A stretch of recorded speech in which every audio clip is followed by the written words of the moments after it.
This is way worse than we thought, as the Phoenix Suns suffered another loss to the Memphis Grizzlies before going into the new year, and the injury bug once again bites this team as we see one of the big three get injured when one of them returns once again. And that's been something that has been hindering this Suns team and openly has brought up some discussions. And is it time to blow up this roster? So we're going to be diving in, exploring those questions, getting your guys' thoughts, and giving my opinions on this Phoenix Suns team as they are heading into 2025. We're breaking down all of this and more on this episode of Suns Digest. I'm Bruce Velez, and you guys have been absolutely fantastic, showing your love and support over on the channel so far. Last year, we were super ecstatic to get to our subscriber goal of 1,800 subscribers. Thank you guys so much. If you guys do enjoy the content, continue to hit that like button and subscribe button for your daily updates on the Suns every single day here on YouTube. Without further ado, though, let's dive into the video. Make sure to grab a snack. And like I said in the introduction, this is tough for the Phoenix Suns, as we've seen this team finish off the season under 500, 15 and 17, and it's been a wild ride for Suns fans. It's been a roller coaster of emotions, as we've seen with this roster, as there have been extremely highs at the start of the season, then obviously some valleys and peaks with some lows, and ultimately it's been a low spot for the team overall throughout the year. Like I mentioned in yesterday's game before the new year, they kicked off and took on the Memphis Grizzlies, and they did fall short to this Grizzlies team. And we saw the return of Devin Booker in this contest with a very lackluster performance offensively, but he was back. Tyus Jones had a big game alongside Kevin Durant, who's been the Suns MVP. Oso Ighodaro, Mason Plumlee held their own as the big men in this rotation, as we all know, as Jusuf Nurkic is out. But with the Grizzlies having Jaren Jackson Jr. just absolutely feasting inside, even without Zach Edey, even without Vince Williams, even without Marcus Smart, even without Brandon Clark, even without John Morant, the Suns still failed to lose this game. And the Suns also added another injury to their list as Bradley Beal injured himself in this contest with a left hip contusion early in the first half and was not able to return for this Suns squad. So once again, the injury bug that's been here since last season has struck in the Suns once again and does not want to leave. And at this point, it's a problem with the roster and how these players just cannot consistently stay healthy as a unit. We've seen Kevin Durant get hurt. We've seen Beal get hurt. We've seen Booker get hurt this season. All part of the big three have gotten hurt. We've seen role players from Grayson Allen deal with multiple injuries. Jusuf Nurkic deal with multiple injuries. Ryan Dunn, the rookie, deal with some injuries. We've seen now Royce O'Neal dealing with an ankle sprain after he left the last contest and is said to be reevaluated in 10 days. And ultimately, this has plagued this Suns team at its true potential and what it could be in the Western Conference. As we saw earlier on in the first couple weeks when the Suns started off the season, when they went on that hot note, that was when they were fully healthy. But with the injury bug still staying, with Bradley Beal getting bit, kind of now getting injured. Wentz, obviously, Devin Booker has come back, and Bradley Beal has now been out with a calf injury, now has obviously dealt with some knee swelling, and now is dealing with a little bit of a hip issue. This is going to be just added stuff going on to him, and not just the same injury as well, multiple injuries, similar to Jusuf Nurkic, who dealt with a left middle finger injury at the start of the season, then dealt with ankle injuries, then dealt with a hamstring strain, then got in a suspension.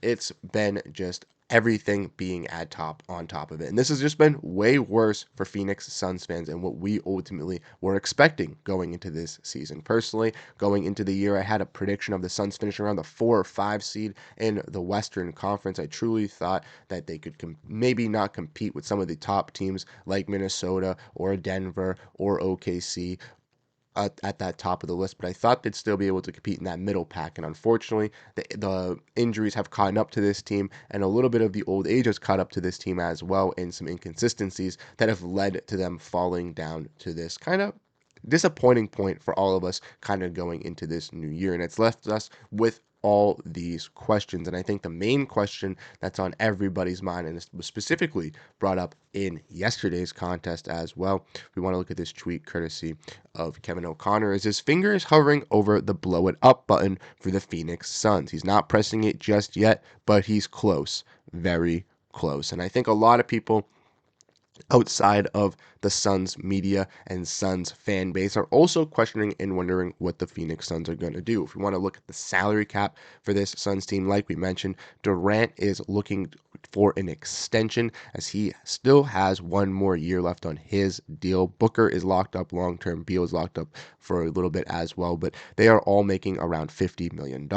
Then after that, it drops off with Yusuf Nurkic making around 18, Royce O'Neal and Grayson Allen making around 16 to 17, and then after that, it falls into some of those cheaper players like Josh Kogi, and then into the rookies with Ryan Dunn, and then the veteran minimum deals. And for the Suns, that's a little bit difficult as they're obviously a second apron team. Makes them very restrictive if they want to make moves, they want to make changes. And as we all know, changes are necessary and changes are needed. Necessarily not to blow up this team at this very moment, trading star players away ahead of the deadline and kind of going for a fresh reset. But ultimately, looking to make some moves around the edges. And that's what's kind of been said with this Suns team throughout the couple weeks is they're going to wait it out and kind of evaluate it. But at this point, it is not necessary. We've seen what this product is. We see what it produces. It produces lackluster defense in some aspects. When they play good defense, they can't find the basket. We know that they have turnovers galore.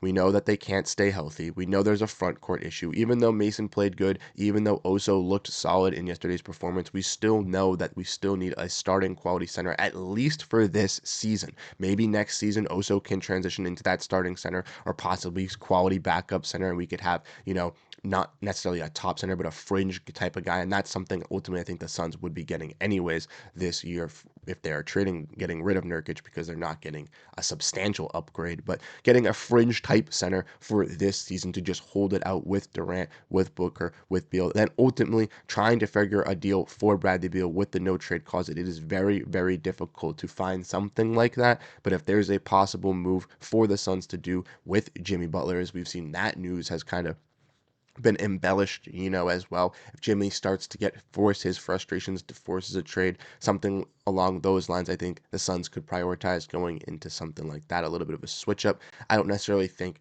a blow up is the main necessary outcome this season, but ultimately, if the Suns continue to go in this trajectory in the next month where they are still getting injured and are still losing games and aren't making changes, a change could be made to where they do decide to blow up in the middle of the season, where Kevin Durant's frustration continues to grow because he is playing as the Suns MVP and as the Suns best player. And with players like Devin Booker not obviously coming back from injury, not expecting him to be all out his best game in that one, but he has been pretty consistent with Durant. But with Beal getting injured and getting hurt and other role players getting hurt, Durant, player looking for an extension long term, could want to possibly sign that extension with another team, or the Suns could make those changes around the edges, possibly move Bradley Beal for Jimmy Butler, make that move if that's possible, and have this team kind of retooled for this season, and then next year answer those questions for the future. But ultimately, let me know what you guys think down below in the comment section. How do you guys feel about this Suns team? Do you guys think that it is way worse than what we were expecting? Were you expecting this type of outcome? How do you guys feel about the injuries, the turnovers, the rebounding, the defense, the offense, the front court? I want to know all your guys' thoughts down below in the comment section. Like I said, you guys have been absolutely fantastic and showing your love and support on this channel all throughout 2024, and it was super appreciated from CJ and myself. So if you guys keep enjoying the content, want to see daily Suns news over here on Suns Digest, make sure to hit the subscribe button, make sure to hit that like button, share this out to everybody that you know that is a Suns fan, as we're going to try to grow this community, try to get it bigger than it is. Like I said, live streams will be coming in 2025 on this channel. Weekly, we'll be going live, trying to have guests as well, breaking down and talking about this Phoenix Suns team once a week. So I'm going to try to get that coordinated, figure out a date, and keep you guys all updated on the community page as well. Like I said, thank you guys so much for tuning into this video. Have a great rest of your day, and I'll catch you guys in the next one. Peace out.